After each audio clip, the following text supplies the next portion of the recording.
The following show is brought to you by the I Need Wrestling Podcast Network. For more information, please visit www.ineedwrestling.com.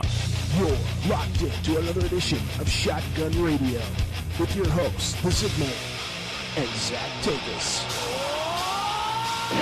Hey, what's up, guys, and welcome to a special edition of Shotgun Wrestling Radio here on INeedWrestling.com. I am your host, Zach the Zigman Grigg, alongside my co-host, Zach Takus. And Zach, we got a big show lineup for today. We're being joined on the program right now by Ring of Honor wrestling star Kenny King. Kenny, how are you tonight? You know what, I'm doing great. Shout out to everybody listening. I hope you guys are doing well. It's a great night. Yeah, definitely. You know, we got a big weekend coming up, so I guess let's cut to the chase and get straight to the interview. You know, starting out from your early time, what made you to decide to become a professional wrestler? I've always loved wrestling. I've documented a lot of interviews that my very first wrestling match I can ever remember seeing was WrestleMania 3, WrestleMania 4, but it was Demolition vs. Strikeforce, and I just had never seen anything like that. I was probably about 5 years old, and it was amazing, and I was hooked ever since, and watching it through, like, the Attitude Era, like, all through high school, but I don't know, I had no idea how you became a pro wrestler. I was an athlete. I played football in college, and then Tough Enough came out. I remember just watching the very first season of Tough Enough thinking, man, I can do that. Them dudes are jokers. I got that. The funny thing is,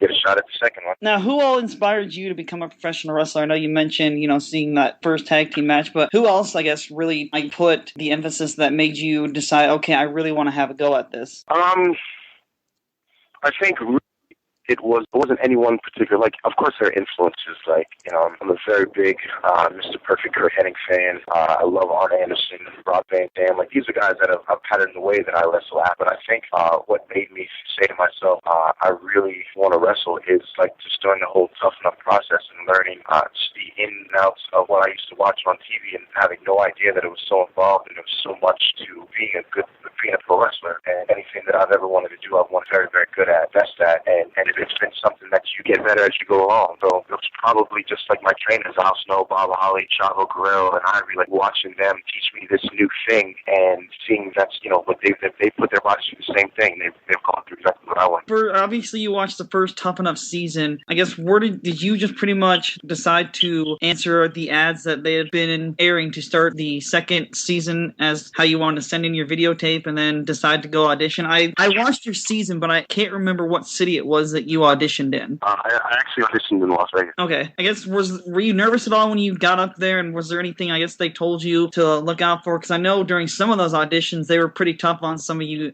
guys there, just because it seemed like they weren't finding exactly what they were looking for, and they kind of had to have Ivory and some of the trainers come in and, I guess, light a spark because they really weren't seeing anything. That was a very long day of auditions. I remember I was on the first day, and there had been a lot of guys that I guess maybe been on the indie scene and were just trying to come out, do their gimmick. And then they were talking here, and that Ivory kid come out and said, listen, we need somebody to be creative and original because you guys are killing us in there. And I didn't forget that. And if you've seen my audition, I kind of went as outrageous as you probably can, but I was me, Yeah, definitely. I think, at least for me, that's probably why you became one of my favorites from, I remember watching that season, and why, for me, you were my pick to win that season, and I thought you should have. I guess, what was going through that whole entire process like? Everything from the auditions all the way to getting in the house. What kind of process was that like? Well, for me, I liked wrestling, but, I still just kind of wanted to do it to be on MTV, I didn't really know what it was about. It just kind of looked like just the real world of wrestling. So, the process was, there was 2 days of auditions. I think it was something like 5,000 people they brought to audition. And it was, obviously 2 days. You did the physical, warmed up all day, and then you had your 3-minute, round table, and Big, Al Snow, Ivory, and Kevin Dunn was up there. So there was a lot of WWE brass, including the trainers. And so, you did your deal, and then on the third day they put up a list of 25 people who would be invited back to what they call a physical challenge. And we ran the mountain here in Las Vegas, and I haven't done it since. I don't think I'll ever do it again. But ran up the mountain. It was basically just to see, I feel like they had an idea of who they wanted in the house. Just wanted to see what kind of people they were dealing with and who would quit and who wouldn't. It was very difficult. At one point we had backpacks filled with sand, and you're like at 30% of our body weight in it, and we were running at a 20% incline. It was pretty ridiculous. But, from there on, like right there on the mountain, as soon as we finished the run, they picked the 13 to go now. Yeah, I remember that whole, it felt like each season they tried to push that opening challenge a lot further than they did the last season, which I thought was, a nice touch to the show. Were there any good stories from training that didn't make the TV show? It's funny because, like, all these old stories always come out whenever I, like, see some of the old guys. Like, I see Aaron a lot now, and, I talk to Hawk every so often. But, yeah, I think, like, the best stories was the ones that they really, I felt they did a good job of capturing, some of the best moments of the show. Obviously, not everything can go on a half-hour TV show, but they had a great job on that. Yeah, I thought so, too. I was really, really gave you a nice, I guess, inside look that fans never got to see before of wrestling, which was definitely different. And I think you were on the season with Jake, if I remember right, correct? Right. Yeah, it was you, Jake, and Hawk, who for me, you three were my favorites on the show. Hawk had just such a crazy character that I think WWE could have definitely cashed in on, but for whatever reason, it just didn't work out for the guy. Definitely not fair. Were you and Jake surprised when they didn't pick either of you to win the Tough Enough? Because I know the Final Four was down to you, Jake, Jackie, and Linda. Right. I mean, hell yeah, we were surprised, man. Like, we figured that, all right, well, the first Tough Enough was one man, one woman, so we figured that, it would kind of be the same for the second one. But if one thing that really after, I didn't know till after, was that they always said just 2 contracts, beginning of everything. Oh, we're going to be giving away 2 contracts. We'll be awarded 2 contracts. Whereas in the first Tough Enough, they specified a lot, 1 male, 1 female. So I remember when the 4 of us went back there to kind of do our training, like after they announced the 4 final, and we kind of discussed that possibility. Like, could it be like a man? Would it be 2 men? Would it be 2 women? But we all just kind of shook it off and like, nah, that's how they did it the first second. They'll probably, continue after the second one. But I kind of feel like I said, I actually went back and I hadn't seen it in a while, and I watched the entire season of Tough Enough maybe like 4 or 5 months ago, and I feel like I said exactly what I was feeling at the end of it, was that it wasn't really about who was the best wrestler. It was obviously about something else. With disrespect either Jackie or Linda, but the longevity of their careers indicates what it meant. Yeah, I definitely agree. It really shocked everybody, and then the season after you guys, they ended up picking John Hennigan and Matt Capitelli. Yeah, Matt Capitelli to win. So that was kind of, another surprise there, but it was definitely interesting. Were you surprised to see them bring Tough Enough back in, I guess, a different format? No, because, like, reality TV is what's big, and it's a very true fact. Like, Tough Enough was like the original Ultimate Fighter when that was when reality TV was really starting to pop off. Tough Enough was like what the Ultimate Fighter is now. And so I could definitely see them bringing it back. It was obviously different. I watched a little bit of it. I didn't watch a bunch of it. I just felt like it was a little different from our season. But I kind of feel like each incarnation of Tough Enough was different. $1 billion Tough Enough, you had one after other, and it's recent one. So kind of each one's different one thing. Yeah, definitely. Now after Tough Enough ended, what did you do after Tough Enough? Because I know a lot of us didn't really hear from you much unless you really heavily followed the independent circuit. So what did you do after Tough Enough? Well, I got busy, man. I was very fortunate. I got a call from a guy out here in Las Vegas that owned a pro wrestling academy, and he asked me if would I just come down and train, if he could use that, and his advertise. Like, well, yeah, I'll trade tuition for, getting Tough Enough kid trains here. And it happened to be, one of the head trainers was Cowboy Scott Cape, who trained Booker T, and Nick Bockwinkel was very involved in the product as well. It's like he would come in and work with us on our promos every Thursday. So to have, that kind of beginning training on Tough Enough and then to be taught by some of the best that have ever done it in the game, I was very fortunate. I didn't actually take a paid indie booking for a year after Tough Enough because I wanted to make sure that I was ready. And I think that where I trained after Tough Enough was really what helped me with that. And I know when I started working on indies in SoCal and Arizona and things like that. Yeah, definitely. I think that, the right way to go, especially if they didn't offer you, I guess, any type of developmental deal. And it's crazy because now with the internet being as big as it is, it definitely wasn't as big back then. I mean, now you can kind of Google search just about anybody and find out what they're up to. I mean, I actually had even forgotten that you were still in wrestling. So when I found out that you still were, it was kind of cool because you don't see a lot of people from any of the first 3 seasons of Tough Enough still wrestling, actually. Yeah, there's a few of us. There's really only 3 or 4 of us, I think. But, there's been the one that are still wrestling or have achieved a very mental my best. Obviously, John Morrison, I think, the most successful Tough Enough kid ever. And, Matt Horde is on TNA. Matt was on my season, right? I don't know that. But, and he's very successful as well. So there's been a few of us that have stuck with it, that have made wrestling our craft.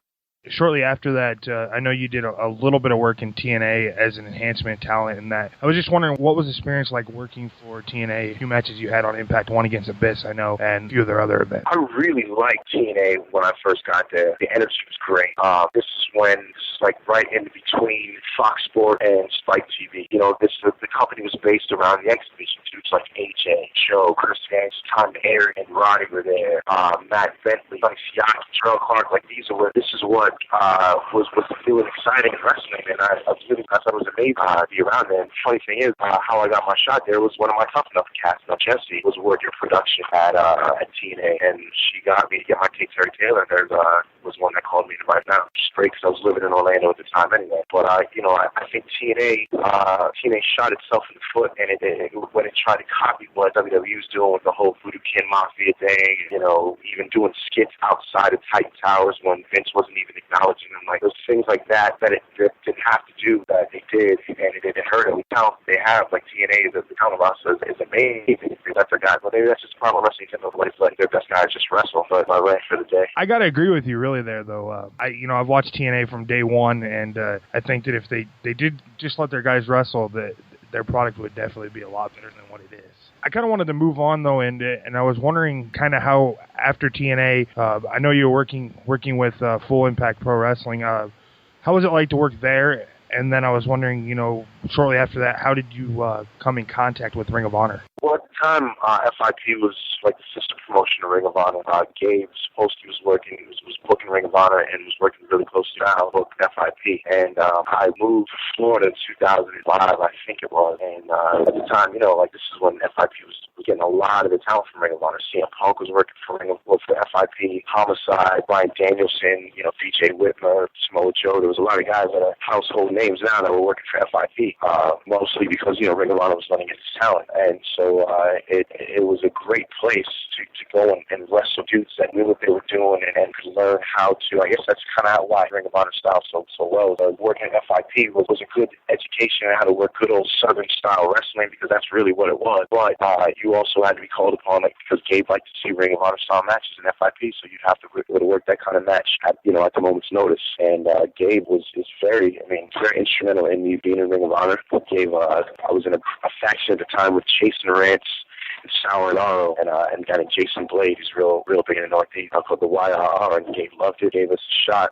Detroit in like 2007. Shortly thereafter, I think I was signed maybe like a year later. Was that your first match then in Detroit then for Ring of Honor? Yeah, my very first match in Ring of Honor was Motor City Madness 2007. Actually, we did Chase and I did a tag team match against now Grizzly Redwood and Alex Sugarfoot Kane, who beat them. And then I don't know if you remember, Bryan Danielson had his retina attached by Takeshi Morishima. I was wearing an eye patch, and I get to wrestle Bryan Danielson my first night in Ring of Honor. Amazing. What are your memories of working with Bryan Danielson as, I guess, your first match in Ring of Honor? What were your memories of working with him? I mean, obviously we've seen how far he's come along. So, I mean, do you think he's gotten better since you guys wrestled? What was your memories of working with him? I mean, it's not a gimmick, man. The dude is really like the best wrestler in the world.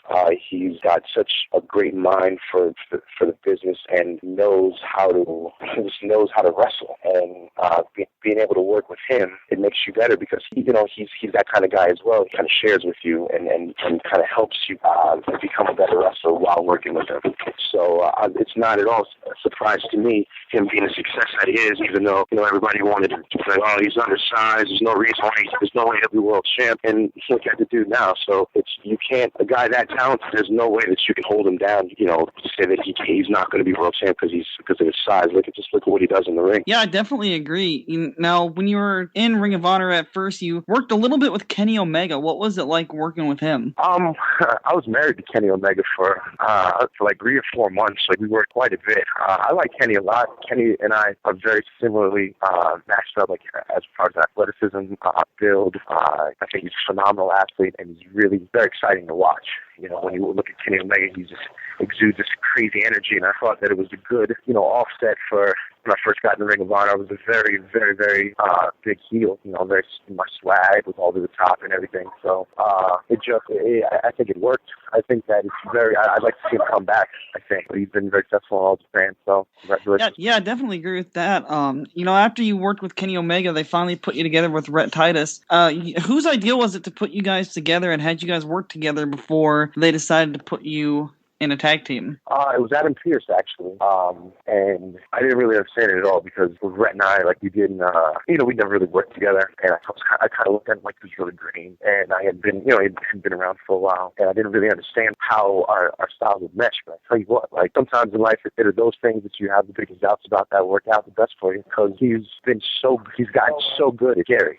He's very focused. He's very determined. Ever since we've been together, all he's ever wanted to do is get better. And it shows. He's gotten better like leaps and bounds, and it just took a while to kind of find its way, because then we got paired up with Aries, and we were doing like the also was our mentor, the proteges the Aries deal, and then it was like the Jerry Lynn thing. So it took a while to really kind of click into what it is now, but the whole way I think it's been great, and we've been able to put out some really good performance. Yeah, definitely gotta agree with that. I think you guys have really come a long way, especially in the recent months. It seems like you both upped your game quite a bit. Now, I guess getting to your name, All Night Express, do you remember who came up with the name All Night Express, or is that just something that was tossed to you guys and you guys decided that would actually work? No, we were using the up-and-comers for a while. The line for that, we cut a promo. I think it was actually on Kenny Omega, and I was like, yeah, because they were saying, because we were always Kenny King and Red Titus, and people were saying, well, this team needs a name. Well, we weren't really going to force anything. Up-and-comers, I think the promo was like, ask your girlfriend, because we're up and we're coming, and like that, and that kind of both like that. But it was Austin Aries. I was sitting there throwing names around, and Aries was like, well, you know what, let's take a jab at Jim, and instead of the Midnight Express, call you guys the All Night Express. I'm like, yep, that's it right there, and that's how it was made, Mr. Aries. Thank you. Very interesting. Just wondering what your thoughts are on the current tag division in wrestling. Wrestling in general? Oh man, like I said, the first wrestling match I thought was tag wrestling. So I've always been big into tag wrestling, and to see kind of how it is now. You used to have teams, you didn't have two dudes that were just thrown together, or the whole classic I hate you and you hate me, but we just happen to be so good that we're tag champs, and like that. I think that tag teams wrestling is as big to wrestling as single wrestling is, because it is a completely different game. It's more, and it's the same, if that makes any sense. And I don't know. I don't want to say that we're the only ones doing it right now, but I kind of feel like we are. I don't know the tag team champions in WWE right now. I knew they were. It was Kofi and Matt for Evan, but it just doesn't seem like they think important anymore. So and it's not even like they used to be. Maybe world title, and then maybe the tag and Intercontinental was neck and neck. But now it's like the tag title's not even as good as the Divas title. I don't understand. It's unfortunate because I think you guys in Ring of Honor do a great job with tag team wrestling and making your tag team titles mean something, unlike WWE, whose champions are Epico and Primo, by the way. Thank you.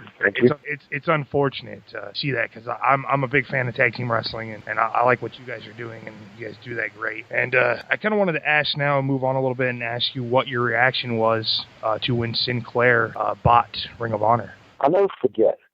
Really, I had talked to Kerry maybe the week before. Like, hey, listen, Kerry does this to me sometimes, and I love him. He drives me nuts. He says, hey, listen, I got something to tell you, but I can't tell you yet. Like, well, why would you call me a week before you could tell me? So all week I'm thinking, like, what is this? Like, I'll tell you in Chicago on Saturday. So the news is, Sinclair buys the company. So first, I was happy for Kerry, because Kerry had put a lot in the Ring of Honor, and I was happy that Kerry finally had a financial out, so where he wasn't always, whenever we were winning or whenever we were losing, it was always falling on Kerry's shoulders. So I was cool with that, and I was very excited for the opportunity. I didn't know much about Sinclair, but they talked about broadcasting and the stations that we had, and so it was a big opportunity. And I think that it's been the biggest opportunity we've ever had, and I think that the show's good, and we get more new markets every day, and it's just a matter of time for everybody to Ring of Honor. I love the deal. It prior to that with the HD Net deal, it was available in our market here in Iowa area, but you had to have the higher up package. That's what's so great about Sinclair. I got it available on 3 different networks, and I get to keep up with your guys' product each and every week. So I think that it's done wonders Right, the HDNet thing was great, because it was high definition first off, and it was shot well, and it was a good venture for both sides to get more exposure, But unfortunately, HDNet it wasn't available in the drop of what we needed to be in. So while that it was great, it just made us TV ready. So we didn't have to waste a lot of time going back to being TV ready when Sinclair picked us up. So I think that was invaluable for us. Yeah, definitely got to agree with that. And I want to ask you, as of right now, who would be your dream opponent? Anybody from the past, present, that's currently in wrestling, or even somebody that you haven't got to face that you would like to face? Well, it's definitely money in Kenny King versus Shelton Benjamin. And it's funny that that's actually not happened. I mean, obviously, indirectly, with the tag team matches we've had, but never one-on-one Kenny King, Shelton Benjamin. I think that's something a lot of people want to see. And other than Shelton, Rob Van Dam, I think, would be like one of my dream opponents. Shelton, Rob Van Dam. Oh, and AJ. Sorry, that's the other person. Shelton, Rob Van Dam, or AJ. Those three guys. I hope before I'm done with this thing, I get to wrestle those three guys. I think any of those matches would be pretty awesome. Look forward to hopefully seeing those in the future. I want to kind of transition into your guys' pay-per-views this weekend. We got the two Showdown in the Sun events going on in Fort Lauderdale. And I know on those nights you're having the dual night one match. It's you and Rhett Titus, the All Night Express versus the Young Bucks, Matt and Nick Jackson. And as well as a second night, you're taking them on too. Now, I believe is there stipulations to these two matches? Well, I mean, the way that went down was we wanted a street fight, and they wanted a tornado match. And the only way that either of us could have those stipulations if we took both of them. And they kind of just tossed them up in the air, and so we're not sure which is going to be which. So Friday could be the street fight, Saturday could be the street fight, or the tornado. So we'll know shortly before the show. All right, very cool. So I was just going to say those events take place this weekend, Friday, March 30th, and Saturday, March 31st, and they're available on GoFightLive.v for the very low price of $20 for two back-to-back pay-per-views, which got great lineups on both events. I mean, not only you got your guys' tag match, but you got the triple threat world heavyweight title match, Davey Richards, Die Hard Eddie Edwards, and Roderick Strong, and that match has the implications on night two with the Blind Destiny Challenge, and as well as Lance Storm returns to take on Mike Bennett and so much more. All the info on that at ringofhonorwrestling.com. But I mean, the price, in the past I've ordered like Final Battle, Best in the World. I mean, it is definitely worth the $20 for these two events. Our pay-per-views speak for themselves. Like we have our track record is no joke. If you've seen Best in the World, if you've seen Final Battle, if you saw Death Before Dishonor, all of these have been called 4-star, 5-star pay-per-views. If you even say any of that crap, but you get what you pay for. If you look at the lineup for the pay-per-view this weekend, either of those shows could go for $40 or $50. I mean, the quality of wrestling that you're going to get, especially this weekend when we are, like I said, giving our all and bringing our best, because we're going to kill the fans that we already have on top of it. Everybody's in the area for wrestling, so why not show them the best available wrestling that you can? And that's exactly what we're going to do.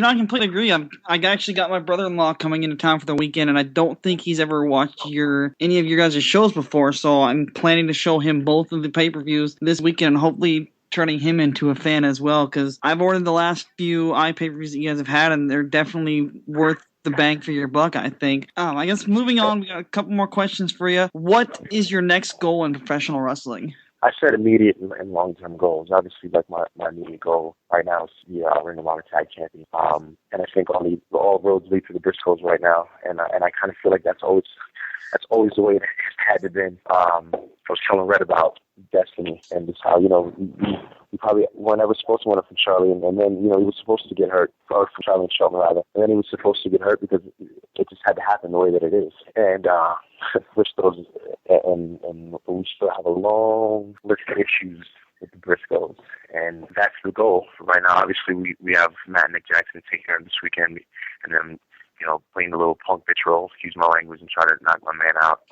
So we definitely have, regardless whether it's the street fight or the tornado tag, like we're going to beat them dudes down. Like, it's not going to be a joke. But tag titles, man, that's what it's been about for the last 6 to 8 months, and it's not going to be. I'm not going to feel right until that happens. Beyond that, I mean, I want to wrestle in Japan.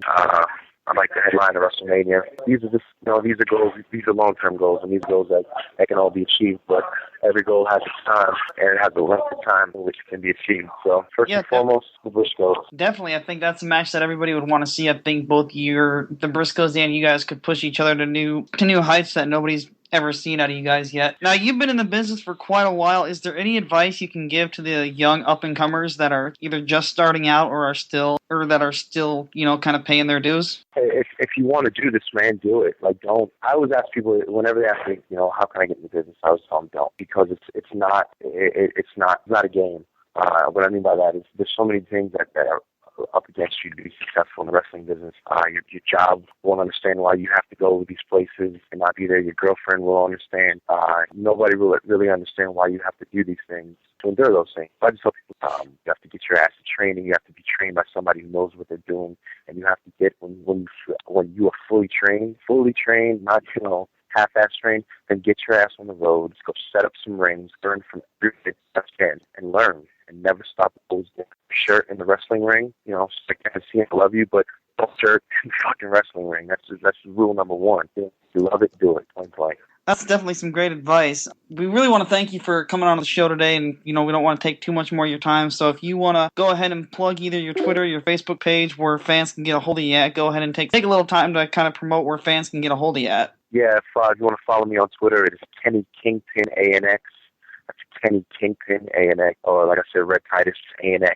That's my dog, partner of crime, Red Titus ANX. All right, well, hey, best of luck this weekend. We will definitely be watching, so best of luck this weekend and along the way. And just have a good weekend, man. Hope you guys definitely can come out on top both nights. We're gonna beat them.